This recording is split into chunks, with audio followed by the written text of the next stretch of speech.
만약 당신의 아내가 다른 남자와 불륜을 저지르고 그의 아이를 임신했으며 심지어 이혼까지 요구한다면 어떻게 하시겠습니까? 이중사는 아내의 불륜 상대이자 자신의 가장 친한 친구였던 남성을 폭력으로 해친 뒤 그의 머리를 가방에 담아 병원으로 가져와 아내에게 강제로 보여주며 공포에 빠뜨렸습니다. 다이앤 글로버가 왔어. 그는 이제 매일 밤 너와 잘 거야. 다만 너는 잠을 잘 수 없을 거야. 이게 불륜의 대가야. 그 남자는 차갑게 선언했습니다. 병원의 모든 의사와 간호사들은 방에 들어갈 엄두를 내지 못했고 아내는 떨리는 손으로 피가 묻은 남편의 친구의 머리가 놓여있는 쟁반을 바라보며 공포에 질린 눈빛을 감추지 못했습니다. 이 실제 사건을 파헤치기 전에 좋아요와 구독 버튼을 눌러주셔서 가장 긴장감 넘치는 사건들을 놓치지 않도록 해주세요. 스티븐 J. 샤프는 미국 메릴랜드주 볼티모어시에서 전통적인 가톨릭 가정에서 태어나고 자랐습니다. 가톨릭 문화에서는 결혼을 신성하고 영원하며 반드시 지켜야 할 약속으로 여깁니다. 어린 시절부터 스티븐은 결혼이 단순히 해야 하는 일이 아니라 어떤 어려움이 닥치더라도 평생 지켜야 하는 것이라고 믿는 환경에서 자랐습니다. 가톨릭 교회의 교리에서는 이혼이 단순히 바람직하지 않은 것뿐만 아니라 심각한 죄로 간주되기 때문에 교회는 이혼에 대해 강력히 반대해 왔습니다. 1970년대 미국의 가톨릭 가정에서 부모의 이혼은 아이들에게 큰 충격이었으며 정신적 사회적으로 많은 어려움을 안겨주었습니다. 안타깝게도 스티븐의 부모는 그가 14살이 되었을 때 이혼했습니다. 누구나 알다시피 14세는 사춘기 시기로 신체적 감정적으로 많은 변화가 일어나는 시기입니다. 따라서 부모의 이혼은 어떤 아이에게든 크든 작든 영향을 미칠 수밖에 없습니다. 스티븐에게 있어 가족의 해체는 단순한 시련이 아니라 어릴 적부터 배워온 가치관과 믿음을 완전히 뒤엎는 깊은 심리적 충격이었습니다. 이 사건은 스티븐에게 심각한 정신적 상처를 남겼습니다. 가족의 장남으로서 스티븐은 자신이 아버지의 역할을 대신해야 한다고 느꼈고 어머니와 동생들을 돌보는 가족의 버팀목이 되어야 한다는 책임감을 짊어졌습니다. 이러한 무거운 책임감은 스티븐에게 큰 압박으로 다가왔고 그는 또래 친구들보다 훨씬 빨리 어른이 되어야만 했습니다. 효자였던 스티븐은 어머니를 매우 아꼈으며 자신이 성장해 결혼을 하게 되면 반드시 자신의 아내를 행복하게 해주겠다고 스스로 다짐했습니다. 스티븐은 말수가 적고 조용한 성격이었지만 매우 똑똑한 사람이었습니다. 그는 학교에서 재능 있고 뛰어난 학생으로 평가받았습니다. 고등학교 마지막 해에 스티븐은 학업 성취도와 두드러진 공로로 올해의 우수 학생상을 받았습니다. 그 후 그는 볼티모어에 있는 로욜라 대학에서 영어와 심리학을 전공하며 학업을 이어갔습니다. 졸업 후 스티븐은 아버지의 건설회사에서 일을 시작했습니다. 부모가 이혼했음에도 그는 아버지와의 긍정적인 관계를 유지했습니다.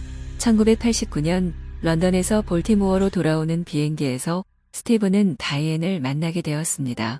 다이앤 역시 볼티모어에서 태어나고 자랐으며 병든 이모를 돌보러 영국에 다녀오는 길이었습니다. 처음 대화를 나눈 순간 두 사람은 생각과 삶의 가치관에서 많은 공통점을 발견했고 이는 그들 사이의 특별한 연결고리를 만들어 주었습니다. 집에 돌아오자마자 스티븐은 가족들에게 다이앤과의 만남을 들려주며 자신이 인생의 운명을 만났다고 생각한다고 말했습니다. 아들이 처음으로 사랑에 빠진 것을 본 어머니는 스티븐에게 다이앤과 진지한 관계로 나아가고 그녀를 가족에게 소개하라고 재촉했습니다. 어머니와 가족의 열렬한 지지 속에서 스티븐과 다이앤은 빠르게 연애를 시작했습니다. 그들의 관계는 매우 빠르게 발전했으며 젊은 시절의 열정과 충동은 물론 사랑에 대한 갈망과 열정이 넘쳤습니다. 몇 주간의 만남 끝에 스티븐은 다이앤에게 청혼하기로 결심했습니다. 이는 다소 성급한 결정이었지만 그만큼 다이앤을 사랑한다는 것을 보여주는 행동이었습니다. 그 후 스티븐과 다이앤은 사랑의 달콤함을 만끽하며 함께 여행을 다니고 둘만의 시간을 보내며 행복한 순간들을 즐겼습니다. 다이앤을 행복하게 해주고 싶은 마음에서 불과 6개월 만에 두 사람은 로맨틱한 결혼식을 올렸고 사랑과 행복이 가득한 작은 가정을 꾸리겠다는 꿈을 품었습니다. 그러나 결혼 후 스티븐과 다이앤의 삶은 새로운 도전과 함께 또 다른 국면에 접어들었습니다.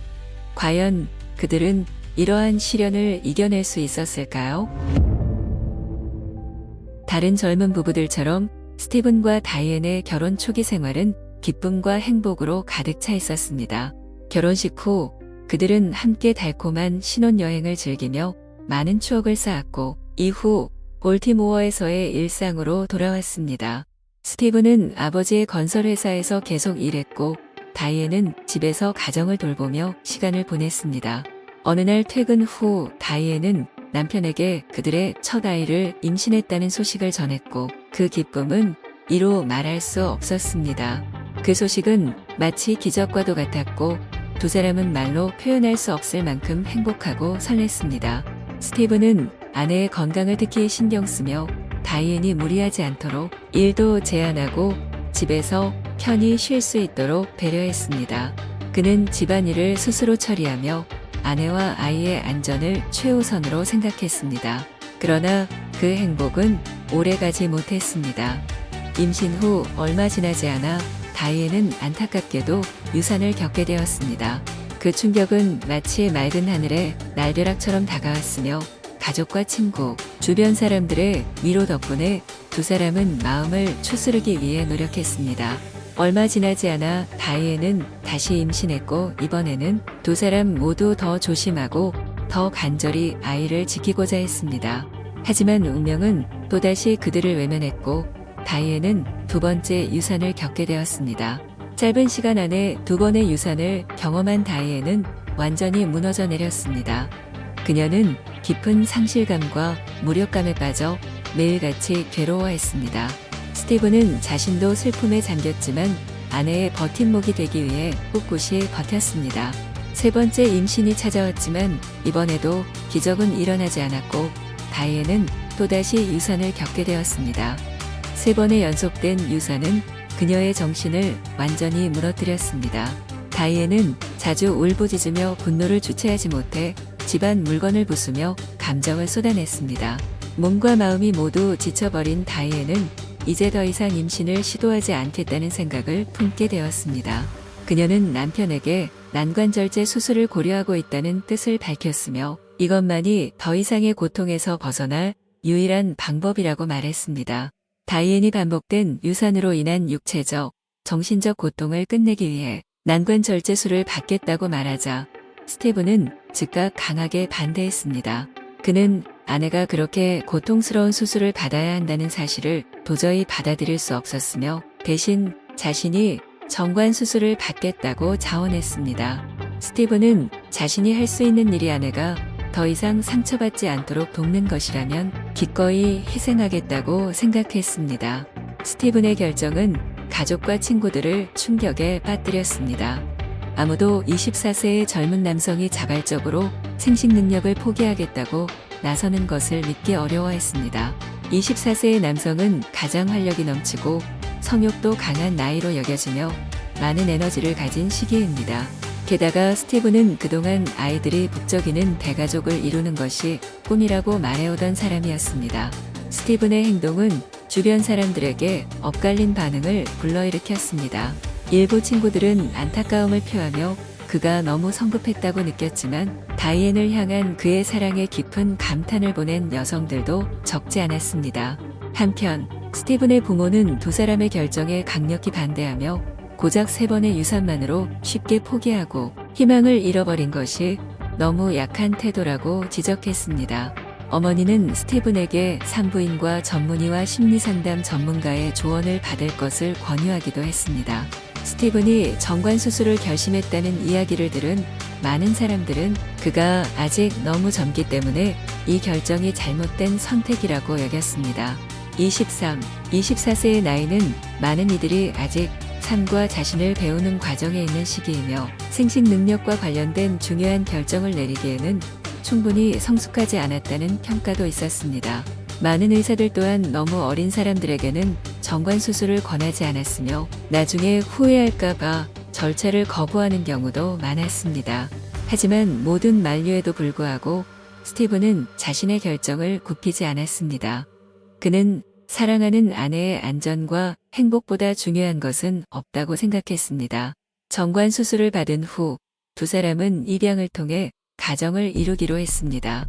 스티븐이 끝까지 뜻을 굽히지 않자 가족들도 더 이상 어쩔 수 없었습니다. 그러나 스티븐 자신조차도 이번에 아내를 위해 내린 희생적인 결정이 훗날 끔찍한 비극의 씨앗이 될 줄은 예상하지 못했습니다. 정관 수술을 받은 후 스티븐은 또 한 번 충격적인 결정을 내렸습니다. 그는 아버지의 건설회사에서의 안정적인 직장을 그만두고 미군에 입대하겠다고 선언했습니다. 스티븐이 이 결정을 내린 이유는 아내와 더 많은 시간을 보내고 비행기 조종 기술을 배우고 싶다는 것이었습니다. 그러나 이유는 많은 사람들에게 이해하기 어렵고 모순적으로 느껴졌습니다. 누구나 알다시피 군대는 엄격한 규율과 바쁜 일정이 있는 고된 환경입니다. 군 복무 중인 군인들은 가족과 함께 보내는 시간이 매우 제한적이고 심지어 극히 드물기도 합니다. 그렇다면 하루 8시간 근무하는 사무직과 비교했을 때 과연 군대에 들어간다고 해서 아내와 더 많은 시간을 보낼 수 있을까요? 이쯤 되면 누구나 스티븐이 충동적이고 미숙하게 결혼, 취업, 정관 수술, 그리고 군 입대라는 중요한 결정들을 내렸다고 생각할 것입니다. 그는 자신의 인생과 관련된 선택에 대해 충분히 숙고하지 않은 것처럼 보였습니다. 하지만 일부 사람들은 스티븐이 내면 깊은 곳에서 탈출구를 찾고 있었을 것이라고 말합니다. 가족의 사업체에서 일한다는 것은 큰 부담이 될 수 있으며 특히 아내와 함께 극심한 정신적 위기를 겪은 후라면 더욱 그러했을 것입니다. 그는 자신의 감정을 직접 마주하고 싶지 않았거나 아버지에게 직업에 대한 불만을 어떻게 표현해야 할지 몰랐을 수도 있습니다. 군대에 입대하는 것은 그와 아내가 모든 얽매임에서 벗어나 새로운 시작과 새로운 환경, 새로운 희망을 찾는 방법이 될 수 있었습니다. 그들은 단지 이 지루한 도시를 떠나기만 하면 과거의 상처들을 치유할 수 있을 거라고 생각했습니다. 스티븐은 어릴 적부터 파일럿이 되는 꿈을 가지고 있었습니다. 따라서 군대에 입대하는 것은 그 꿈에 더 가까워질 수 있는 길이라고 믿었습니다. 비록 그는 원하는 대로 파일럿이 되지는 못했지만 1992년 스티븐은 제11기 각기병연대에 배속되어 제8항공대대에서 헬리콥터 정비사로 근무하게 되었습니다. 비록 직접 비행기를 조종하지는 못했지만 그는 여전히 자신이 좋아하는 환경에서 일할 수 있었습니다. 그 후 스티븐은 독일로 전출되어 프루다에 위치한 C클래스 공군기지에서 근무하게 되었습니다. 이는 다이앤 역시 남편을 따라 독일로 가야 함을 의미했습니다. 두 사람이 독일로 이주하게 되면서 그들의 삶은 완전히 바뀌었고 비극은 바로 이곳에서 시작되었습니다. 독일로 이주한 후 스티븐과 다이앤은 프루다에 있는 C클래스 공군기지에서의 새로운 삶에 조금씩 적응해 나갔습니다.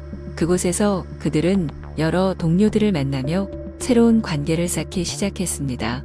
스티븐의 가장 친한 친구 중 한 명은 피닉스 출신의 21살 병사인 그레고리 글로버였습니다. 처음에는 단순한 동료였지만 시간이 지나면서 글로버는 스티븐이 일상의 작은 기쁨부터 삶의 어려움까지 모든 것을 털어놓을 수 있는 가장 친한 친구가 되었습니다. 같은 타지 생활을 하는 공통점 덕분에 스티븐과 다이앤은 글로버 가족을 마치 자신의 가족처럼 여기며 지냈습니다. 그들은 함께 추수감사절과 같은 중요한 명절을 보내며 가족 모임을 주최하고 서로의 유대감을 깊게 다졌습니다. 글로버는 젊고 잘생긴 외모로 많은 여성들의 관심을 받았으며 마치 영화 배우처럼 매력적인 청년으로 여겨졌습니다. 글로버는 스티븐 부부와의 친밀한 관계 덕분에 자주 그들의 아파트에 방문해 다이앤이 준비한 디저트를 함께 먹으며 이야기를 나누기도 했습니다. 글로버가 집에 방문할 때마다 다이앤은 정성껏 준비했고 가벼운 화장을 하고 예쁜 원피스를 입으며 단정하고 정중하게 행동했습니다. 그러나 스티브는 이 만남들에서 특별한 이상 징후를 전혀 눈치채지 못했습니다. 한편 다이앤과 스티브는 미래의 입양 계획을 세우며 두 아이를 입양하고 싶다는 이야기를 나누었습니다. 하지만 그 전에 독일에서의 삶에서 해결해야 할 문제들이 있다고 생각했습니다. 군 복무의 바쁜 일정 때문에 스티브는 아내를 돌보는데 충분한 시간을 내지 못했고, 이는 그가 군대에 입대하면 아내와 더 많은 시간을 보낼 수 있을 것이라고 했던 말과는 전혀 다른 현실이었습니다. 분명히 스티브는 충동적이고 깊이 관찰하거나 충분히 고민하지 않은 채 결혼, 취업, 정관 수술, 그리고 군 입대라는 중요한 결정을 내렸던 사람입니다. 반면 다이앤은 외국에서 홀로 지내며 남편에게 외로움과 관심 부족에 대해 이야기했지만 스티브는 그녀의 마음을 제대로 알아주지 못했습니다. 독일에서의 삶은 다이앤을 더욱 외롭게 만들었습니다. 그녀는 곁에 가족도 친한 친구도 없었고 사회적 관계 대부분이 남편을 통해서만 이루어졌습니다. 아이도 없었기 때문에 그녀는 대부분의 시간을 집에서 혼자 보내며 점점 더 우울해졌습니다. 다이앤은 기지 내의 법률사무소에서 자원봉사활동에 참여하며 사회적 교류의 기회를 넓히기도 했지만 외로움과 불안감은 전혀 줄어들지 않았습니다. 완전히 낯선 나라, 언어와 문화가 다른 곳에 사는 것은 다이앤에게 큰 고립감을 안겨주었습니다. 주변에 영어를 사용하는 동료들이 있었지만 문화와 언어의 차이로 인해 그녀는 누구와도 진심 어린 유대감을 형성하거나 깊은 이야기를 나누기 어려웠습니다. 그녀는 고향과 가족이 그리웠고 새로운 환경에 완전히 적응하지 못했습니다. 외로운 크리스마스가 그녀의 마음을 더욱 무겁게 했습니다. 스티브는 새로운 군대 생활에 적응하며 친구들을 사귀고 업무를 발전시키며 새로운 삶을 구축해갔지만 다이앤은 그와의 거리감을 점점 더 크게 느꼈습니다. 한때 사랑으로 가득했던 그들의 결혼 생활은 점차 심각한 균열의 조짐을 보이기 시작했습니다. 다이앤은 더 이상 스티븐에 대한 강렬한 사랑을 느끼지 못했고 자신의 삶이 점점 허전하고 공허하다고 느꼈습니다. 1993년 9월 스티븐은 중대장 교육 과정을 위해 한 달간 미국으로 돌아가야 했습니다. 다이앤은 독일의 혼자 남아기지 내 법률사무소에서 자원봉사를 계속했습니다. 이 시기는 다이앤이 극도의 외로움을 느꼈던 시간이었고 그녀는 그들의 결혼 생활이 이제 끝나가고 있다는 사실을 점점 더 깨닫기 시작했습니다. 다이앤은 더 이상 스티븐을 사랑하지 않았으며 이 결혼을 유지해야 할 이유도 별로 없다고 느꼈습니다. 다만 이혼을 하면 스티븐이 큰 상처를 받을 것이라는 죄책감만이 그녀를 붙잡고 있었습니다. 스티븐이 자리를 비운 동안 그레고리 글로버는 단순히 이야기를 나누며 외로움을 달래준다는 이유로 자주 다이앤을 찾아왔습니다. 하지만 그들의 관계는 곧 친구의 범위를 넘어섰습니다. 글로버는 자신이 친구이자 동료였던 스티븐을 배신하고 있다는 사실조차 개의치 않고 다이앤과 관계를 맺기 시작했습니다. 다이앤 역시 자신이 유부녀라는 사실을 잊은 듯 행동했고 두 사람은 스티븐이 없는 동안 몰래 만남을 이어갔습니다. 글로버 덕분에 다이앤은 다시 삶의 활력을 찾은 듯 보였고 이전보다 훨씬 더 즐겁고 활기차게 지냈습니다. 이혼에 대한 다이앤의 생각은 점점 더 강해졌습니다. 흔히들 남자는 바람을 펴도 결국 집으로 돌아오지만 여자는 다른 남자를 경험하면 쉽게 이혼을 선택한다고들 말합니다. 다이앤의 경우 이 말이 완전히 들어맞는 듯 했습니다.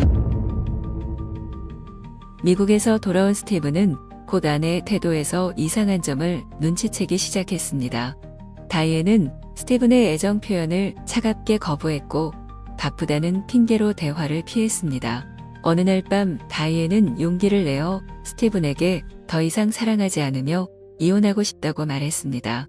그 말에 스티븐은 큰 충격을 받았습니다. 스티븐은 지금까지 자신이 해왔던 모든 희생이 아내에게는 아무 의미도 없었다는 사실에 충격을 받았습니다. 다이앤은 이혼을 원할 뿐만 아니라 볼티모어, 메릴랜드로 돌아가 살고 싶다고 했습니다. 그때 스티븐은 중사 계급이었으며 아내의 외도를 의심했습니다. 하지만 누구에게도 이 슬픔을 털어놓을 수 없었고 결국 가장 친한 친구인 그레고리 글로버에게 고민을 털어놓았습니다. 글로버는 스티븐에게 혹시 아내가 누구와 외도를 하고 있다고 생각하는지 물었지만 스티븐은 자신에게는 아무런 증거가 없고 단지 느낌일 뿐이라고 대답했습니다. 그러자 글로버는 안도의 한숨을 내쉬며 스티븐에게 괜한 걱정일 수도 있다고 위로했습니다. 아내의 이혼 요구에 상처받은 스티븐은 그래도 그녀의 뜻을 존중하며 집으로 돌아와 짐을 정리했습니다. 그곳에서 그는 아내의 일기장을 발견했고 그 안에는 외도에 관한 상세한 내용이 적혀 있었지만 그녀는 글 속에서 그 남자의 이름을 언급하지 않았습니다. 스티븐은 아내가 그동안 얼마나 힘들었는지 알았기 때문에 비록 자신이 아내에게 배신당해 큰 상처를 입었지만 그녀가 새로운 삶을 살 수 있도록 이혼에 동의해 주기로 했습니다. 모든 것이 여기서 끝났다면 아마도 모두가 각자의 삶을 살며 평화롭게 마무리될 수도 있었겠지만 안타깝게도 상황은 그렇게 단순하지 않았습니다. 1993년 12월 7일 스티븐은 아내가 하혈로 인해 병원에 입원했다는 소식을 들었습니다. 그는 급히 병원으로 달려가 아내의 상태를 확인하려 했으며 혹시 난소에 문제가 생긴 것은 아닌지 의심했습니다.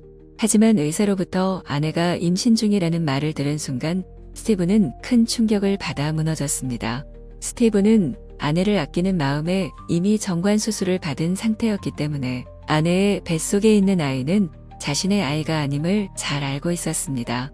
아내가 다른 남자와 외도를 했다는 것은 알고 있었지만 설마 그 남자의 아이를 임신하게 될 줄은 상상도 못했습니다. 이 순간 스티븐의 마음속 분노는 폭발할 듯 치솟았고 그는 감정을 주체하지 못했습니다. 스티븐은 아내에게 달려가 따지기 시작했고 다이앤은 더 이상 숨기려 하지도 않으며 다른 남자를 사랑하고 있으며 그 아이는 그 남자의 아이라고 선언했습니다. 아내가 뻔뻔하게 모든 것을 고백하자 스티븐은 그녀에게 두 가지를 물었습니다. 첫째, 그들이 부부의 침대에서 함께 잠을 잤는지, 그리고 둘째, 그 아이의 아버지가 누구인지였습니다. 다이앤은 그 침대에서 관계를 갖지 않았다고 대답했지만 아이의 아버지가 누구인지는 끝내 밝히지 않았습니다. 그러나 다이앤의 눈빛을 본 스티븐은 그녀가 거짓말을 하고 있음을 직감했습니다. 스티븐은 자신이 미국에 한 달간 출장을 간 시기가 바로 다이앤이 외도를 한 시간이라는 사실을 깨달았습니다. 상처와 절망에 빠진 스티븐은 병원을 떠나 아파트로 돌아가 자신의 짐을 챙기려고 했습니다. 스티븐이 방을 나서자 다이앤은 곧바로 애인에게 전화를 걸어 스티븐이 자신의 임신 사실을 알게 되었음을 알렸습니다. 통화 중 다이앤은 글로버가 욕설을 내뱉는 것을 들었고 곧 전화를 끊었습니다. 하지만 다이앤은 그 전화를 할 때 스티븐의 동료 한 명이 우연히 통화 내용을 듣게 되었고 상대방이 글로버라는 사실을 알게 될 줄은 몰랐습니다. 안타깝게도 그 동료는 다이앤이 글로버와 바람을 피운다는 사실은 모르고 여전히 글로버를 두 사람의 친한 친구라고만 생각하고 있었습니다. 그는 병원 주차장에서 스티븐을 만났을 때 다이앤이 방금 전에 글로버에게 전화를 걸었다는 사실을 무심코 이야기했습니다. 그 말에 스티븐은 순간 모든 것이 연결되며 부부관계와 글로버의 존재를 하나하나 떠올리기 시작했습니다. 스티븐은 다이앤의 외도 상대가 다름 아닌 자신과 함께 근무했던 동료이자 가장 친한 친구였다는 사실을 깨달았습니다. 모든 상황이 퍼즐처럼 맞아떨어졌습니다. 다이앤이 글로버에게 털어놓던 이야기들, 그가 아내에게 보냈던 우정 카드, 그리고 자주 집에 찾아와 모임을 가지던 모습까지 스티븐은 이때 완전히 이성을 잃고 말았습니다. 그는 분노를 주체하지 못하고 곧장 글로버를 찾아 나섰습니다. 그 시간 글로버는 공군 기지 내의 공중전화 부스에서 다이앤에게 전화를 걸어 그녀의 상태를 확인하고 있었습니다. 약 30분 후 중사 스티븐은 마침내 그 배신자를 공중전화 부스에서 찾아냈습니다. 그 주변에는 몇몇 사람들이 있었지만 스티븐은 주변을 의식하지 못하고 오직 분노와 증오만이 그의 눈에 가득했습니다. 스티븐은 반짝이는 칼을 들고 공중전화 부스로 들어가 가장 친한 친구였던 글로버를 향해 15차례나 공격했습니다. 목격자들은 그 자리에서 공포에 질려 비명을 질렀으며 스티븐이 천천히 그리고 매우 분노에 차 있는 듯한 태도로 움직였다고 증언했습니다. 글로벌을 해친 후에도 스티븐은 멈추지 않았습니다. 그는 글로버의 머리를 스포츠 가방에 넣은 뒤 높이 들어올리며 이것이 외도의 대가다라고 외쳤습니다. 그는 곧바로 차에 돌아가 옷을 갈아입고 아내가 있는 병실로 향했습니다. 그리고 그 가방을 들고 다이앤의 병실로 들어가 글로버의 머리를 테이블 위에 쟁반에 올려두고 아내에게 보라고 강요했습니다. 그 순간 스티븐은 완전히 이성을 잃은 듯 보였고 그는 이 일이 다이앤의 배신 때문이라고 외치며 이것은 아내를 위한 선물이다라고 선언했습니다. 병원 직원들이 급히 병실로 들어왔지만 스티븐은 그 누구도 그 피투성이의 머리를 가리지 못하게 막았습니다. 그는 다이앤이 그 장면을 똑똑히 보기를 원했고 오늘 이 순간을 평생 잊지 못하게 하려 했습니다. 스티븐은 경찰이 도착해 체포될 때까지 그 자리에 서 있었고 다이앤은 공포에 질려 비명을 지르며 울부짖었습니다. 아내와 외도한 친구를 잔혹하게 살해한 종사의 사건은 미국 사회에 큰 충격을 안겨주었습니다. 많은 사람들은 스티븐의 행동을 지지하지는 않았지만 다이앤과 글로버 같은 외도한 사람들이 동정받을 이유도 없다고 말했습니다. 세 사람과 모두 친분이 있던 한 군인은 스티븐이 매우 선한 사람이었다고 전했습니다. 그는 스티븐이 예전에 자신의 아버지의 집안일을 도와주며 친절했고 성격도 개방적이었다고 했습니다. 반면 다이앤은 반대로 방탕한 여자로 보였다고 했습니다. 한 번은 다이앤이 남편이 화장실에 간 사이 다른 남성 4명 앞에서 유혹적인 눈빛과 부적절한 행동을 하는 것을 본 적도 있다고 증언했습니다. 그는 스티븐이 다이앤을 진심으로 사랑했지만 결국 그녀에게 배신당했다고 말했습니다. 1994년 열린 재판에서 다이앤은 글로버가 자신이 외도한 상대였다고 법정에서 증언했습니다. 또한 그가 자신의 뱃속에 있는 아이의 아버지라는 사실도 인정했습니다. 군사재판부는 스티븐 샤프의 범죄가 계획적이었다고 판단하며 충동적인 격분에 의한 범행이라는 변호 측의 주장을 기각했습니다. 재판부는 또한 스티븐의 계급을 2등병으로 강등시키고 모든 급여를 박탈했습니다. 재판에서 스티븐은 글로버의 가족에게 사과의 말을 전하며 자신이 범행을 저지른 이유는 배신당했다는 사실에 큰 슬픔을 느꼈기 때문이라고 밝혔습니다. 그는 아내와 친구를 믿었지만 결국 배신당했다고 밝혔습니다. 스티븐은 글로버를 공중전화 부스에서 마주쳤을 때 머릿속이 완전히 비어버린 듯했고 오직 복수심만이 남았다고 진술했습니다. 재판부는 60일 후 스티븐에게 종신형을 선고했지만 이후 스티븐 측은 상소를 제기하며 자신의 범죄는 고의적 살인이 아니라 계획되지 않은 과실치사라고 주장했습니다. 항소 후 스티븐의 형량은 45년으로 감형되었으며 모범수로서의 태도를 인정받아 2017년에 가석방으로 출소했습니다. 한편 다이앤은 충격적인 사건 이후에도 글로버의 아이를 출산했다는 소식이 전해졌습니다.